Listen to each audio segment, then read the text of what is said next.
Hey guys, Ben from SnowBoardGamer. Welcome to episode 32 of This Week in Board Games. In this weekly segment, I do quick reviews on all the games we played, go over any interesting board game news, and show any new purchases. I'm really excited for this week's episode. We've got a lot of cool things. We played the number 2 ranked game on the Board Game Geek website. I've got a little short tutorial on how to play Onitama, really cool game. I had a date night with Allison. We went to see the date night movie, and I went and did a little bit of snowboarding at Keystone with Arik and Shane. So this is a packed episode along with talking about all the games we played this week. Let's get right into it.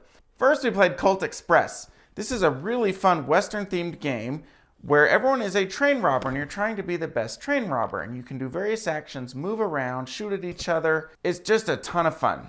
All right, Ian. I forgot about that. Ooh. All right, so my first move was I moved down. All right. L. I'm gonna move here. So Alex moved down. Then Travis shoots. Scores. Sally moves. You could join me with the diamonds. I loot, so I'm gonna take this diamond. Oh, I punch. So I punch and steal one of your diamonds. Oh, that's a great move. That is a Oh, great yeah. move. All right, then purple loots. Oh. Red moves. Then blue moves down. I loot again. Green moves to the side. This way. Purple moves up. Red moves down. Crap. Blue punches no one. Yeah, boy moved up. I shoot. Oh boy. You can shoot anyone. Shoot green. Red, green, He's or still blue? your diamond. That's true, I'm shooting And I have bad. 200. Oh man, he's giving me a bullet card. Dang it. Green sends out the sheriff. Oh man. And you go to the roof. Okay. And she runs to the roof, yes. Wait, I run to the roof? No, Sally does. Oh, I go to the roof. Yep. Go. You move to the side. This Oh, whole thing's he's a going train. after those 2 lock boxes. Yep. Alright, red, you loot. Red loots. Then blue moves. Alright, is I that rolled it? really bad. Next, we played Dice Forge. Dice Forge is for 2 to 4 players, ages 10 and up, and plays in about 45 minutes. There's something super satisfying about being able to take your dice and upgrade the size of them so you can get better dice rolls. 1 and 1. For 4, I'm gonna buy this guy. You have to move your guys there. 12 points. Oh yeah, I moved my guy there. I'll spend 2 of the sun shards to take another turn. I will spend 2 gold and I will buy one of these. Replace this 1 here with 3 gold. Jaipur continues to get played. This is for 2 players. It's 30 minutes and ages 8 and up. I played this with one of my friends along with Kinsey this week. Hanging out with my buddy Dan. Dan did the unboxing of New York Slice with me, and I'm teaching him Jaipur here. We're just hanging out at a local pizza shop in Denver, Colorado. What do you think so far? Love it. Yeah, I beat him by 1. Yeah, dude, first round, Dan killed it. 71 to 70. We're going round 2 now. We'll see how it goes. We're playing Jaipur right now, and this is the first time I've played this game. This is our second game that we've played. Dad won the first game, but I determined a rematch.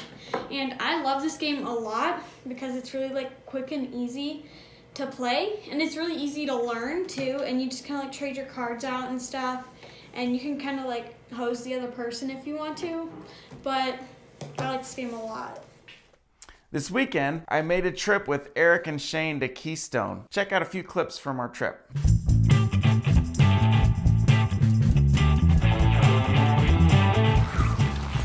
We're at Keystone. It is 10 degrees. It's gonna be a little chilly today. Hey guys, you ready? Yeah. Ready to go, man. Keystone got 3 inches last night. The front side of the mountain was not snowing much at all, but behind me you can see North Peak and then the outback behind it. Looks like it's snowing back there. We're at the top of North Peak. It is super windy right now.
next game we played is Pandemic Legacy. This is for 2 to 4 players, ages 13 and up, and plays in 60 minutes. This is a legacy version of the game Pandemic. Legacy is this new concept in board games that came out a few years ago. Decisions you make in game 1 carry through to game 2, 3, 4. In Pandemic Legacy, you play a campaign of 12 to 24 games. So it's almost like one giant game. And there's all these secret compartments that as you go throughout the game, more and more of them get unlocked. It's just a really cool concept for a game. And Pandemic Legacy is ranked number 2 overall out of all the board games ranked by all the users on BoardGameGeek.com. With the gear of the gout to the goo, pl the gay, put the gan to the game of the gick, live the gag to the gus to the gee, with the gunth for the gore. Translation, Allison? I can't speak gibberish. We're about to play Pandemic Legacy month 4. April. Well, we're following up our Pandemic Legacy game night with the movie game night. We barely beat April by the skin of our teeth. It was fun, but stressful. So, we just saw Game Night, the movie. Yes, we did. I wouldn't recommend it. Game Night is very misleading also because it's not about board games. They kind of tried to throw a board game theme around it. And honestly, they did all the Scrabble, Monopoly, what other, charades, Game of Life references. Yeah, they were playing like really bad board games. But during the opening credits, I'm actually shocked. They had a bunch of board game pieces falling in slow-mo, and there was like a piece from Sorry, Monopoly, the little car, the rope. And if you look closely, there was a city from Settlers of Catan that was falling and twisting, and then there was a meeple, but it was only for like 2 seconds. That was the best part of the movie. It really was. We were like, oh, Settlers! Oh, sorry. We were like, Catan. Yeah, that's right. It's not Settlers of Catan anymore, or Settlers. It's just Catan. I know. I mentioned to somebody the other day if they played Settlers, and they were like, what's that? And I'm like, Settlers of Catan? And they're like, oh, is that like the game Catan? And I'm like, oh my gosh, you are such a noob, because anybody who's been playing board games for any amount of time knows that that game is called Settlers, not Catan.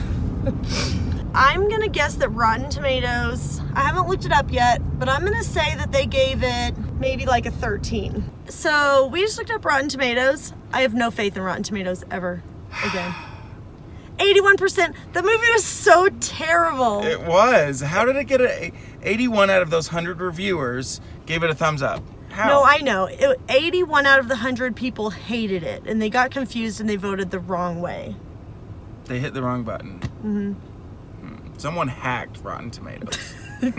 But you should go see it for the one scene. It involves Jenga. So when you see the Jenga board, or the tower, the Jenga tower, you know the scene's coming up and it's funny. I guess that was like that one scene was so dumb and so funny that it was worth watching the whole movie. I taught Travis and Alex how to play Onitama this week. This is a really cool game, plays in 15 to 30 minutes, and is for 2 players. It's kind of like chess. There's a different twist to it. Here's how you play it. I am teaching Travis and Alex Onitama. Garbage can. Come on, guys, can you focus? For some reason, random words make them laugh. Oh. Okay, all right. First off, I like how this game is stored. It's really cool. So it flips up, and these guys are stored vertical. A handful of cards, and a mat. First, we'll randomize who's going to go first. Rock, paper, scissors. We'll split each other, and they'll go at the end. Okay.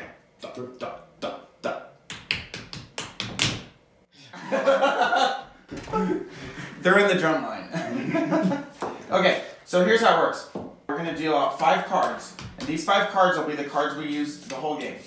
Okay, so I'm going to deal out 1, 2, 3, 4, 5. This shows how pieces move.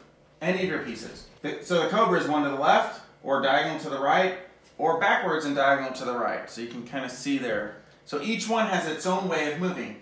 And so on your turn... Are these the only two I can use? On your turn, what you'll do is you'll choose one of those two and play it, and then you'll move one of your people, and then what you do is you put this one over here, and then you take that one. Oh. And now he plays one of his two, moves it there, and takes this one. So they're constantly rotating around the table, and so these are the 5. The object of the game is to capture the other person's king, or to get your big guy over to the other person's space right here. And that's when the game ends. You can like take other people's pieces, right? Yes, exactly. All right, Alex. So you move one diagonal using the cobra. So now he gets goose. Ooh, monkeys. Ooh, he did use the dragon. Of course he did.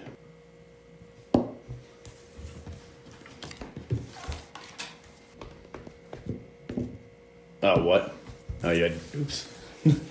Oops. Game over. What'd you guys think? That's cool. I thought it was actually pretty good. That's actually kind of hard. It's harder than it looks, right? You need to really keep focus. It's pretty rare that a week goes by without us playing a game of Secret Hitler. I'm not going to talk a lot about it today. I've talked about it a lot in other videos, so go check out some of my previous videos if you want to hear more about it. Last but not least, we played Custom Heroes. This game is one that I gave away in my giveaway earlier this week. We played it 3 players with me, Travis, and Kinsey. And it was fun, but I gotta say, this game is much better with 4 to 6 players than with 3 players. Love this game, but play it with 4 to 6 players.